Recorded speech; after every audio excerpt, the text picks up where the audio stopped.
jangan muncung. Khalaqa, jangan. Alladhi khalaqa fasawwa. Alladhi khalaqa fasawwa. Kontrol mulut. Tak lepas ni. Kontrol.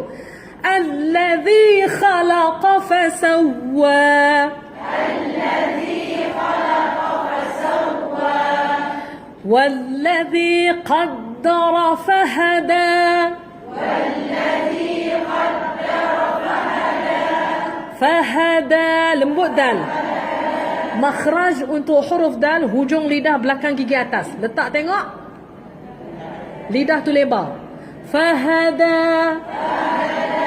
Bukan fahada, lain. Da dengan da lain. Hujung lidah belakang gigi atas. Permukaan lidah kena gusi. Alladhi khalaqa fasawwa.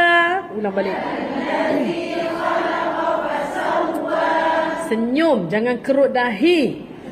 Walladhi qaddara fahada. Walladhi qaddara fahada. Walladhi akhrajal mar'a.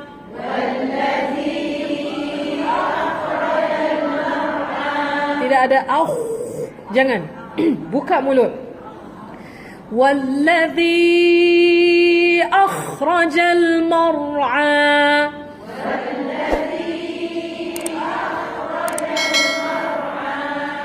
Faja'alahu ghutha'an ahwa.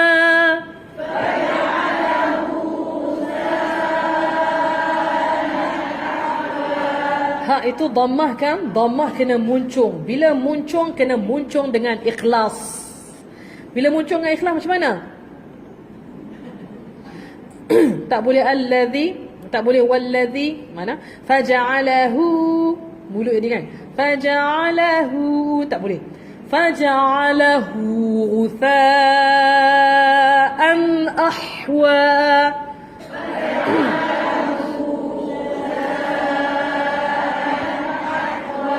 Hu tu mat silah saghirah, tidak panjang.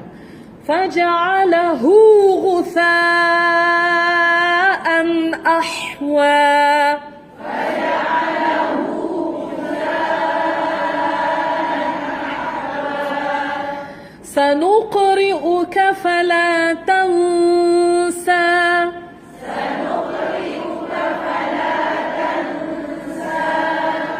Illa ma syaa Allah. Illa ma syaa Allah. Innahu ya'lamul jahra wa ma yakhfa.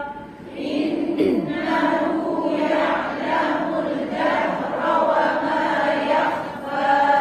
Wa nuyassiruka لليسرى. ونيسرك لليسرى. فذكر إن نفعت الذكرى.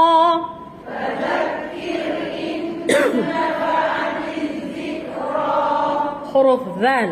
ذال hujung lidah keluar di antara gigi atas dan bawah. Ya, tengok mulut saya. فذكر إن نفعت الذكرى.